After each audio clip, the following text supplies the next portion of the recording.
Hi there.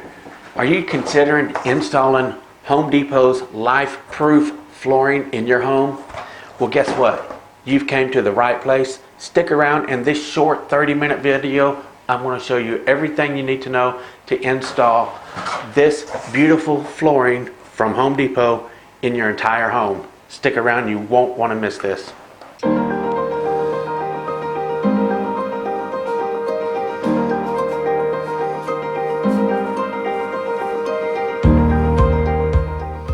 Here at Floors by Southern Boys, we make how-to videos on almost every type of flooring that you can possibly think of.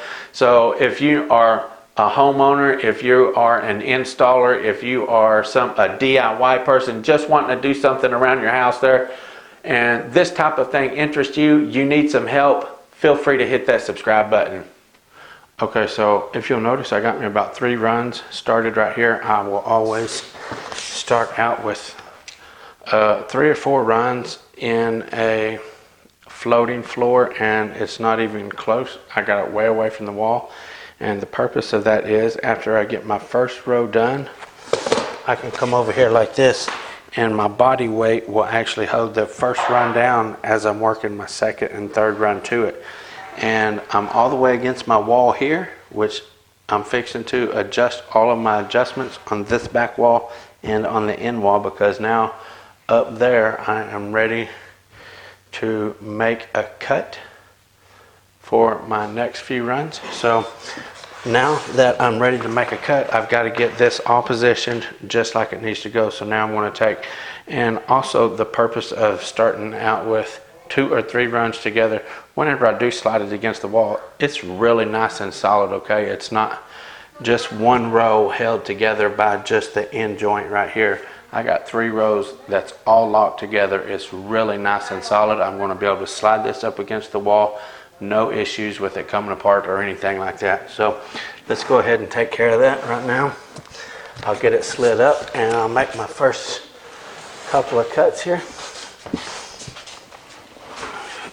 And once again, it is okay to have it all the way against the wall at this point in time, and I'll explain that in just a little bit as we get further along. Now on the end down there, I do need to get my gap efficient, because I got to make that cut down there right. So I need my gap on this end to be right. So I need to go ahead and get me a gap that I'm going to have here. Oops, that's a little bit much. Come back just a hair. I want about a 1/4 inch or so, and I think that's going to be pretty good. If you can see what I got right there. Okay, so as you can see, I got about a 1/4 inch, maybe a little bit more right here. I've got this set that way. Now I can get me an accurate measurement up there on that far end, and I will measure this a 1/4 inch short, and then that'll be good. So I want to measure and cut this board a 1/4 inch shy of what it is. So technically what I will do, if you'll see my tongue right here, come real close right here. If you'll see that this has a tongue right here, and let's measure that tongue. We're going to go 4, so that is almost a 1/4 of an inch right there to the tongue. So typically what I will do on a LVP or a laminate is I'll measure from my wall to the tongue right here on this outside part, rather than measuring to the actual product that touches. I'll measure to this, and then that's going to be me enough expansion joint on the end, okay? That these planks here come in 3 different widths. We got a big wide one. Let me just measure these. I haven't even measured them. So looks like we got a about 9 3/4, 5 1/2, and 4 1/4. So we got 3 different widths. You could mix them up, do them however you want to. Typically on any kind of product where there's more than 1 width, I'll just go fat, medium, and skinny. That's just the pattern that I always do. I've never had any complaints out of them. I don't like to have 2 fats or 2 skinnies or anything like that together. I always like to have a space in between each width of the board. Okay, so if you can see right here, it says about tapping the end joints together. They are using a rubber mallet, which I think that's a great idea. However, that's not what I am doing, and I will show you exactly how I'm doing it right here. So I want to get my piece really close here, just like it goes. This does not lock in position or anything. It simply taps together. So you can see the groove here. This is actually how it's made. So this is just a little bit skinnier than that. So it needs to be tapped down in there, okay? So this will actually spread open and then close back once it gets down inside of there. There's no picking up and folding it in and stuff like that on this particular product on the end joints, okay? So I got this all nice and close here, and I take a cut piece and I stick it right on the edge right there, and I tap it down, and it distributes my tapping throughout the board evenly rather than hitting in one spot. So, and I can always check myself right here to make sure I'm good. What I did right here, I just cut me just a little piece. That way I got my groove here, and I cut the tongue off here I can use for a tapping block. You don't never want to tap too hard on this stuff. If you say there is actually a tiny crack on this board right here. Can you see it? Okay, so I'm going to take a tap up here on this part, not here, but on this part, on this board right here, until that gap closes. There it went right there. Now that's all you need to do. If you go pounding on this to get them in and all that stuff, keep in mind this is a vinyl. So if you go pounding on it like you're messing with wood or something like that, you will damage your product, okay? And what I like to do to get a piece started is I will get it in the track, just like it's in the track right there, you can see. And then I'll just slide it all the way down till it butts up right here, okay? And then I'll just kind of put pressure and push down as I do it. Hear that click? Same thing right there. Okay, now this end joint is ready to tap together. So I'm going to, again, place my piece right on the edge of that. And that's it. Oops, let me do one more right there in the center. Okay, well, that's it. So I can see just still a tiny bit of a gap there. So I'm just going to go like this. I'm not tapping hard at all. It's just to ensure that it's all together really well, okay? They do make tapping blocks. As a matter of fact, I got one. I will go get one here in just a second and show you what you can use. And listen to this. Hear that click in? You hear it click down here? Okay, there it went again. Okay, so once it's in, a little smack. A little smack. And I'm going to go ahead and just tap this.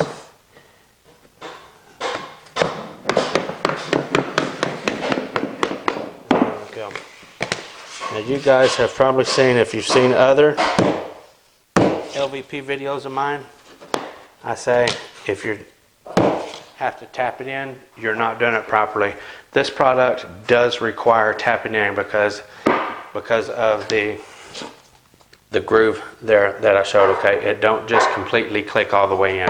It does require just a little tap, okay? If you get too crazy, you're going to damage your product. So now I am to the point where I have to cut my next board to notch around this right here. So if I leave my wall all the way, if I leave my planks all the way against the wall, I'm going to be too loose by the time I cut it here. So now at this point in time, since I do have to notch around this, this is the time where I have to get my back wall nice and straight, and the expansion gap on the back of the wall has got to be right at this time now because I'm fixing to cut around. So that's what we're going to do, is pull that gap, pull my planks and get my gap precise along the back wall, and then I'll be able to notch around this with no problem.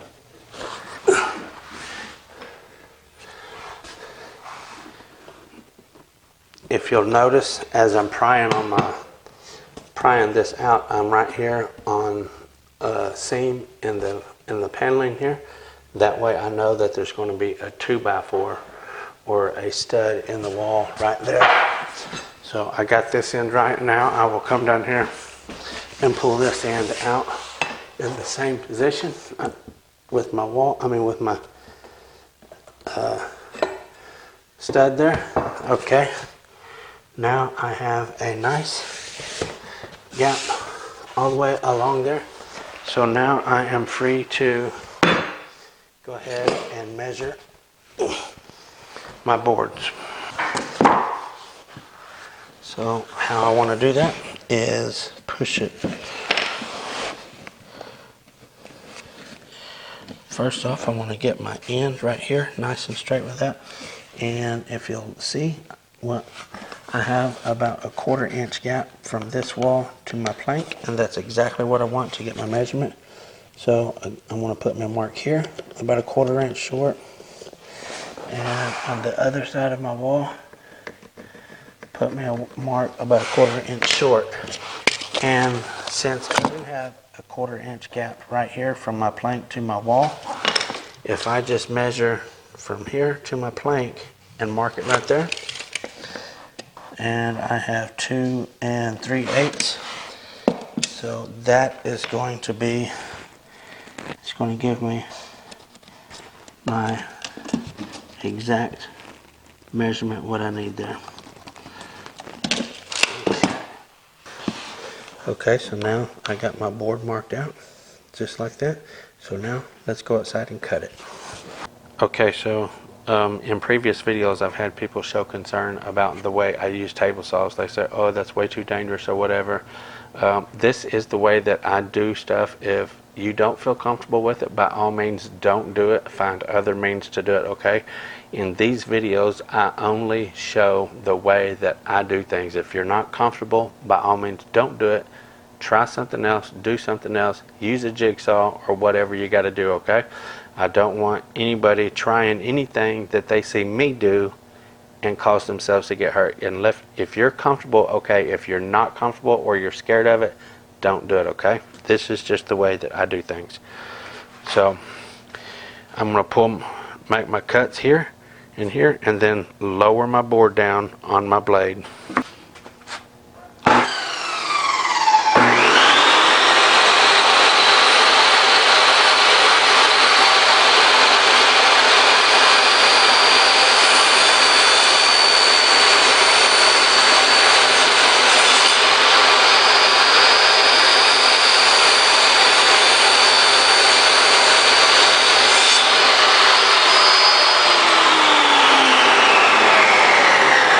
Okay, now with that done, I can actually turn my board this direction and look down in between these cuts here and see my blade and know exactly where to set that down on my blade at, okay?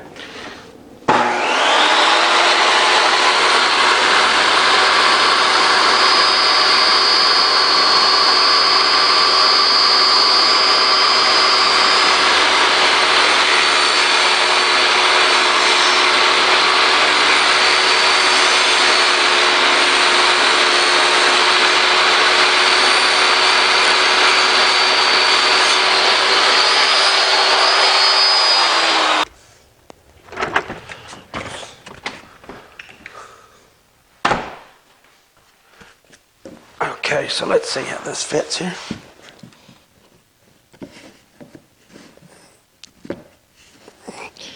Let's see here.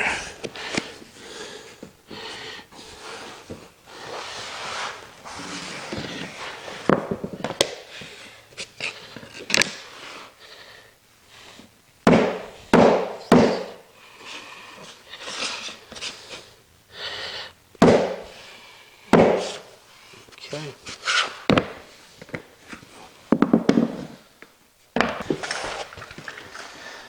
Okay, so I've had to pull this one out right here in order to get my very last piece here against the wall, because it actually goes underneath of my threshold, underneath the door jambs and stuff like that. So I had to pull this one piece out in order to get that in.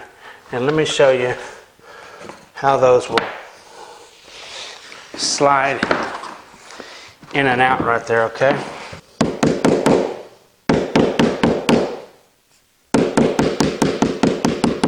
Okay, that's locked in there really good now, so it's not, I can't pick up and I can't push down on this one to get it out. The only way to get these apart is to slide it this way. Those channels right there, one of them's a groove and one's a female, one's a male end, so they'll actually slide apart either way this direction. I'll show you right here. See that? If you get them nice and level, they move real easy, and that is locked in there, okay? So that's how I got this out. Now, I've got all these put back in position here, so now I got to put this board back in. Now, I want to lock both of these. I want to lock this in right here and that in at the same exact time.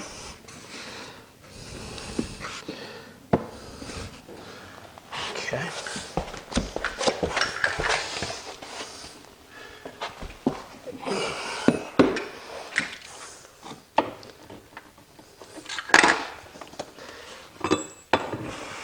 There we go.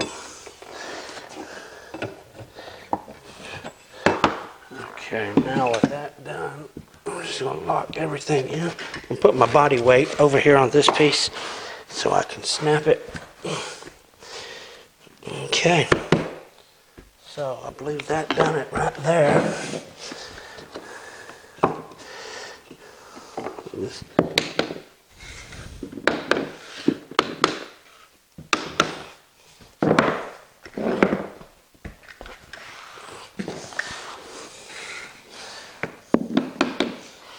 Okay.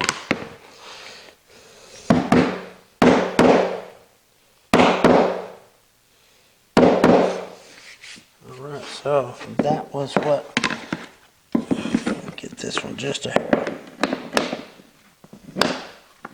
Okay. So that's what I wanted to show right there, just how to get that back underneath there. It looks like there's a gap there. That threshold is really high up, but if I went any further, I would be too tight on my wall. Right here and over here, so I could only do so much. That this is like really high, so it looks kind of rough, but anyway, I just wanted to show how to get that last piece in underneath of something as you're working backwards. That was the whole point of this little spot right here.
I just wanted to do a really quick demonstration on how to get your cuts here really fast, really efficient, and allowing your 1/4 inch gap along the edge right there.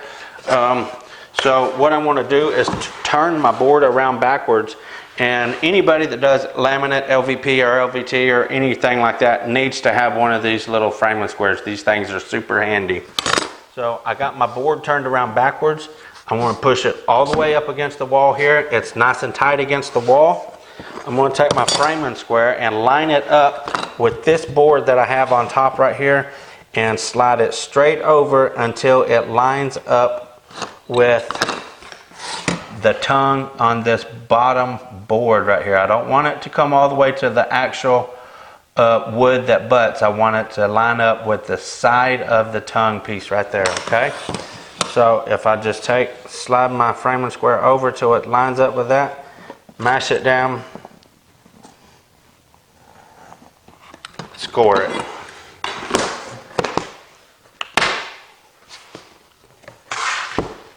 Okay, looky there. We'll do one more.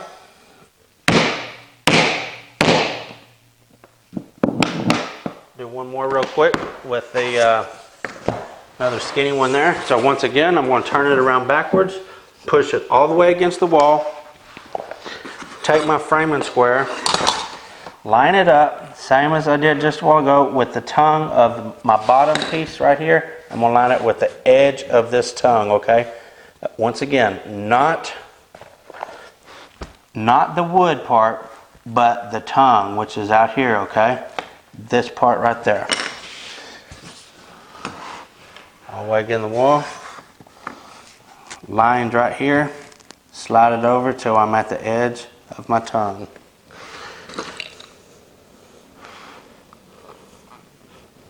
Put me a little score mark. Okay. Now when I turn that around, it's going to be the right exact length.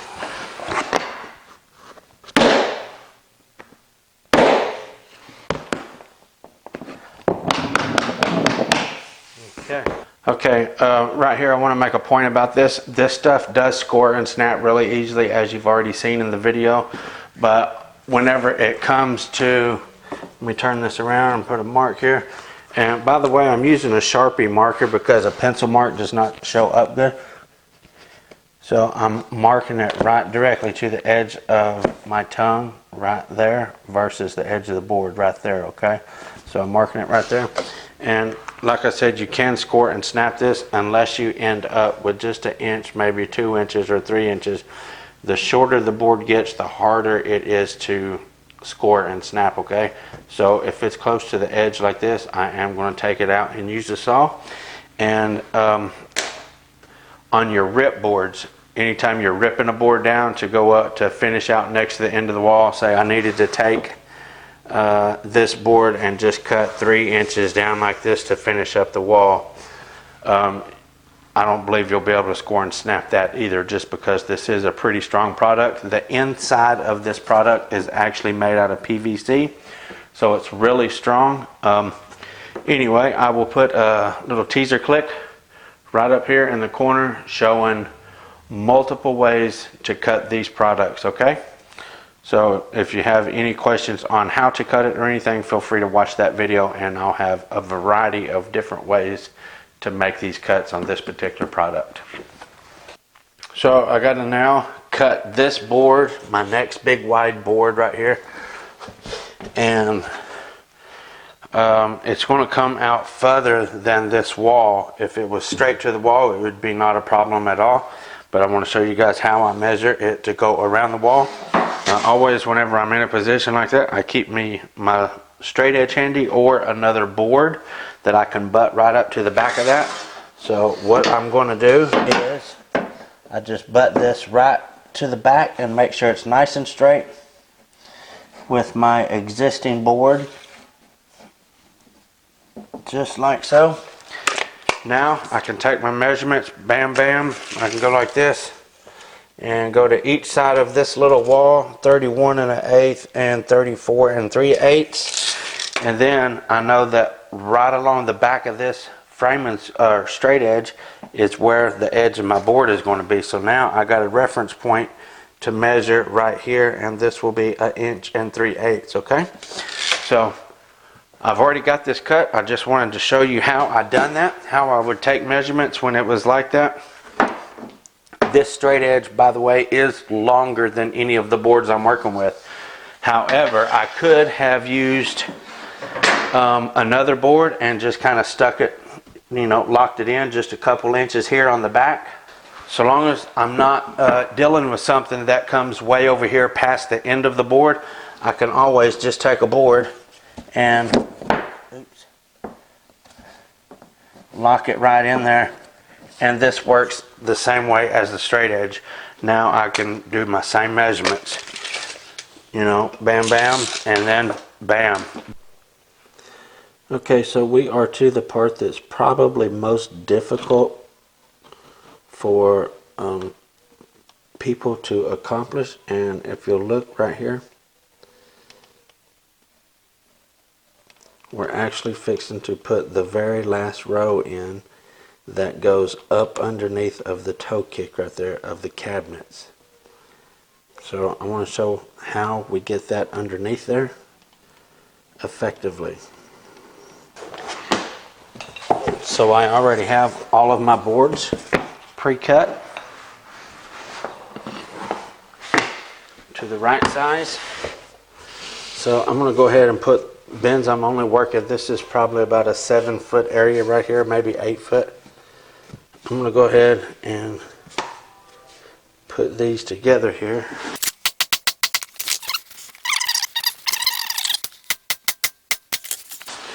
So this right here is the whole key to getting something fixed up underneath the toe kicks. It's also really useful to putting it down up against baseboards, which you typically don't need it around baseboards and stuff because you can always stick your sumo lifter or your pry bar in there and kind of pry the boards together. But up underneath a toe kick where you could, if you take the short end of your pry bar and do that, but this is just so much easier. So this is specifically for this. As you can see, it has a little hook right there, and then this end right here has a position so you can tap it back. And what this does, it hooks on the edge of your floor right there. Let me get right here. I can put it right there on the edge of my floor, and I'll use a rubber mallet for the sake of the sound and tap those in together like that. Okay, so that's what I'm going to use to get these in, and I'll go ahead and slide it over there, get it in position, and we'll go from there. I probably will need a pry bar anyway, just to get it angled up at the right level that I need, because I do need a slight angle to get that in right there. Okay, so as you can see, there is a small gap right there still, where I just now slid it over there into position. So in order for these to lock in, you need just a slight angle. This back needs to come up, so that's what I'm going to use the pry bar for. I'm going to actually reach back there with my pry bar, and let's see here. I got it actually down below that right there, so I'm just going to raise that up so it can come up over. Okay, now I'm raising this up, and I'll pull that back. There we go. Now I got it. Okay, so now what I want to do is just kind of raise up on the back of that a little bit and get that in the channel real good.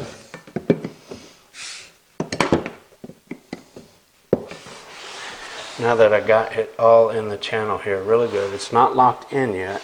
So as you can see, I still have just a tiny gap right there. So that's what my other bar is going to be for. Okay, so now I'm going to take this flat part right here, stick it down behind there, and tap that in.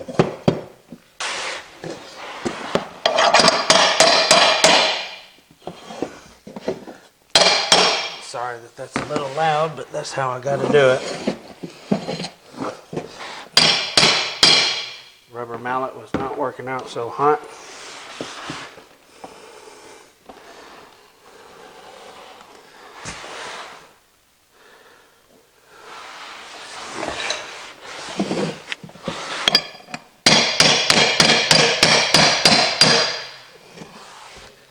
As I get it worked in, I'm just going to work myself right on down.